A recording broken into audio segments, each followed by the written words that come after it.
Vâng, chúng ta bắt đầu cuộc hội luận. Đây là tham luận đoàn số 3 của cuộc hội luận. Ngày hôm qua đã có 2 tham luận đoàn, hôm nay cũng sẽ có 2 tham luận đoàn. Trong cái tham luận đoàn đầu tiên của ngày hôm nay, chúng tôi rất hân hạnh là giới thiệu cô Chian Yew Lim. Một số người, quý vị cao đài đã biết cô Chian bởi năm 2014 cô Chian đã đến Việt Nam để mà giám sát cái tình hình về tự do tôn giáo hay niềm tin tại Việt Nam. Và rồi năm 2015 cô Chian cũng đã dự cái hội nghị về tự do tôn giáo quốc tế hay niềm tin tại khu vực Đông Nam Á lần đầu tiên được tổ chức ở tại Thái Lan, và một số quý vị cao đài, tín đồ cao đài ở đây đã có mặt ở tại cái hội nghị đó. So with that, I'd like to thank Chian Yew Lim for joining us today. Yesterday we already had 2 panels on the Cao Đài religion, and today we have another 2 panels. Today we will focus on the coping strategies that have been developed by the different Cao Đài communities as they face the persecution by the government and harassment by the 1997 sect, which was created by the government in 1997. And the next panel, which will also be the last panel, will focus on developing a strategy on how to resolve that situation. And I would like to have a quick introduction of Chian Yew Lim, which many of you already know. You have met in Vietnam or in Thailand in 2015 or in 2019, right? Chian Yew Lim is the Human Rights Officer at the Office of the High Commissioner for Human Rights. Since 2012, she has been supporting the mandate of the Special Rapporteur on Freedom of Religion or Belief. In 2014, she accompanied the former Special Rapporteur on Freedom of Religion or Belief, that's Professor Heiner Bielefeld, in his country visit to Vietnam. Chian has participated in the 2015 and 2019 conferences of the Southeast Asia Freedom of Religion or Belief SEAFoRB network, and has met through these events many participants from Vietnam in those 2 conferences. And I have to say that Chian, I consider her as my coach, my guide. She was the one who recommended me to train the victims on how to report rights violations to the different UN special procedures. And since then, we have already submitted about 250 individual reports so far. And among them, I think that those coming from the Cao Đài communities would make up about 1/3. And maybe you have better statistics than I do. And with that, I'd like to welcome Chian to this panel, and the floor is all yours. Thank you, Dr. Tang. Good evening to all of you, and also good morning to those in the US. Thank you very much for having me here to share this very special moment, sharing your experience on your strategies and your coping methodologies on the persecution of the religious community. As Dr. Tang has kindly mentioned, that I had the privilege to be in Vietnam in 2014 and to witness some of the issues and had first-hand information of some of your persecutions. And we also visited your temple and met with some of you in person, really listening to your experience as well. As Dr. Tang mentioned, since our visit, you have been very well trained and also encouraged to document different types of individual harassments or any sort of violation of your rights, whether it's freedom of religion or belief, whether it's your freedom to association, your freedom to expression. You've been actually really well documenting all these issues and submitted them to us. Sorry, do you need to interpret for me to stop and interpret, or it's ongoing? No, it's ongoing. Okay, perfect. Yeah, it's okay. So in that case, I would say that from the cases we have received from you, we have already observed that continuously you have reported that you have been falsely converted to, or at least falsely requested to join the 1997 sect. And threatened or blackmail if you did not follow the instructions by them or the authorities. We have also gathered a lot of information where your religious rights were interrupted or being stopped or being banned, prohibited by the authorities or the 1997 sect.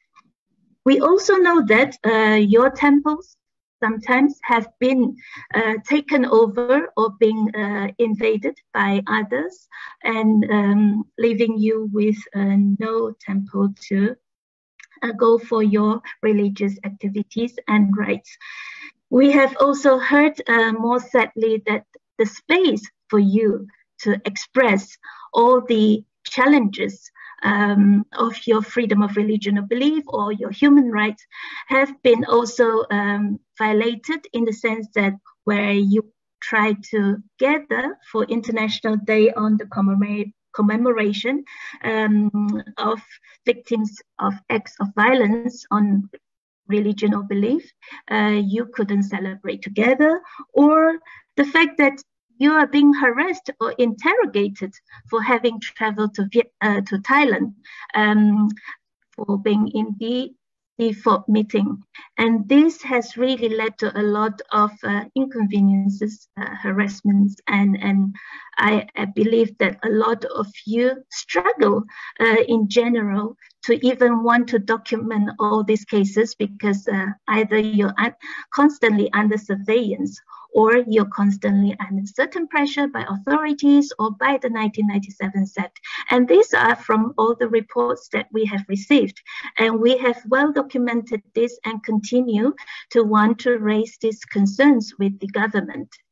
Although I must say that our concerns raised have not always received the positive response from the government, meaning that they deny such incidents, or they deny that things have taken place. Most of the time they would say that either things did not take place, or they would say that it's because the people who were accused or charged or detained or arrested or being interrogated have committed other sorts of crime or any other wrongdoings.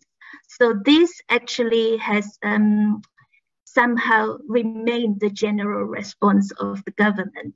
And we noticed that internationally, still many do not know that in Vietnam, people do not have the full freedom of religion or belief, because what they see is really the side where it's presented that yes, there are a lot of temples, there are a lot of religious followers, but people do not understand the dynamic and the fact that there are many unrecognized communities who continue to suffer from freedom of religion or belief and other violations of human rights.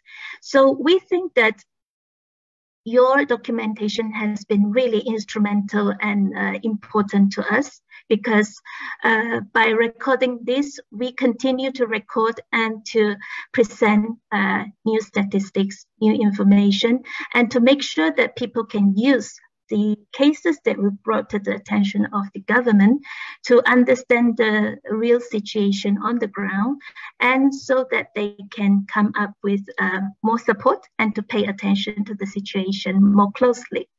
And what I would think that here, I know you all have worked very hard together. I must say that really admire your courage and your efforts put together to keep fighting for your rights. This is really admirable and a very courageous act that you're doing, because obviously it's not easy. And we know that there are so many of you out there fighting, and so we would like to try our best also to offer our help. And what I think would be helpful, perhaps I just want to raise a few points just to help you to also think later in your discussion how to really make your advocacy more visible, and to make your submission even more useful to other people, so that more people can hear. I think one thing is that when you're already in the network of the Southeast Asia on Freedom of Religion or Belief Network, as mentioned in 2015, we think that it's very important that different religious communities who suffer different types of violation of freedom of religion or belief come closer and bring in more solidarity messages. And I think this is important for not only the fellow religious communities in Vietnam, but also for the whole Southeast Asia. So I think I would like to see that the SEAFoRB network can actually bring together more members of the network to actually raise this issue more, let's say in a format where you share information more frequently, whether it's a newsletter to mention a few key issues of violations quarterly, so that the SEAFoRB network is aware and perhaps will come up with some solidarity actions, whether it's a press release, a statement. I think it would be quite important, because the stronger, the more the voice is, it's certainly going to help you also more with your visibility. And this is one. And secondly, while working on fighting for your rights, we would always stress that make sure that you protect yourself well as well, because you must stay alive and well in order for you to be able to continue to bring information to others who don't know this, and to share information for others to know and to help you with your fight. So it's very important when you do documentations, when you do any sort of advocacy, you must really emphasize on your safety first, before thinking how to bring this information through the safe channels. And so this, I know you are much more creative and maybe much more well equipped than the United Nations even in sharing information, but I would really like to stress that because for us, when we read the details of how you get harassed and how sometimes the violence inflicted on you, it hurts us. It's really difficult to see that while we are far away, we're unable to give you a hand immediately. So we think that while the information is important, please make sure that you try to protect yourself. That's really another point I would like to stress. And thirdly, in terms of the documentation, I know that we have raised this before. I think it's one thing about documenting the whole situation of what happened in very details, so that you have all the issues well recorded and well remembered, and you have your evidence to support your case. But secondly, it's also another skill to try to see how you present this information to the audience, to the public, or to the United Nations. I would still say that there would be a need to increase capacity to really look at how to identify issues more clearly, so that you can actually present your information in a more systematic and let's say more easily digestible information. Because I would be very honest with you that a lot of the human rights officers at the United Nations or wherever they were, even any other NGOs or any other people who work in other institutions, they sometimes have very little time to look into information. So it's always important that the information presented is so concise that it would immediately help people to say, okay, what is the issue about, and how can they react or bring write up a case, a communication, and bring it to the attention to the government. And I think that will require some more strengthening. You're doing really a good job already. I really admire the level of details there are, but I think be very happy to engage with you to train a bit more on how to bring the information more concise and more precise as well, so that you can see how to really highlight the issues, to identify the issues more correctly. For example, even just to know what is the difference between hate speech, incitement to violence, incitement to hatred, and what type is misinformation, what type is disinformation. I think some of these differences, they may be a very fine line, but it's important to know how to really recognize them correctly, so that your information is also reported more accurately to your stakeholders. So these are the areas that I think we certainly can work more on, but I'm happy to answer more questions related to the work in the UN. And I just want to express once again big thank you to all your work, all your efforts, and I hope that you will also continue to build the solidarity with your community. And actually, one last comment, I would also say that in a lot of the cases of violations, often it's not very clear when the authorities say you violated a right or you did not follow certain. So sometimes we don't know whether each time is after you have applied for permission to organize an event, a religious activity, or because they always ignore you, they always reject it, therefore at one point you stop doing so. So I think these details somehow would be also important to know, because I would think that even though the government is not engaging with you now, we should not stop trying, because who knows, there may be that one person or that the right person who would be willing to listen to you and would be able to perhaps make that small change eventually. So we would always encourage that don't give up in trying to engage with the authorities, nonetheless, in the proper legal channel that is necessary, but at the same time also build your solidarity with other religious communities. I think that is still very much needed. Well, I know you do have already a small network in Vietnam also working on freedom of religion or belief issue, but I think you can come out a bit more, because the network can also bring more information to the SEAFoRB or to the United Nations jointly. I think, as I say, when your voice are stronger together, it will be better for your advocacy. Thank you very much. Thank you, Chian, especially for offering yourself to be the trainer. Thank you. And there's much need for that. Bây giờ là cái lúc mà chúng ta có thể đặt câu hỏi. Chúng ta sẽ có khoảng từ 5 đến 10 phút để đặt câu hỏi cho cô Chian. Sau đó cô Chian sẽ rời phòng để có công việc khác. Xin quý vị nào trong giới truyền thông hoặc là bất kỳ ai ở đây mà có câu hỏi hoặc góp ý gì cho cô Chian, xin quý vị tùy nghi và báo cho bên ban tổ chức biết.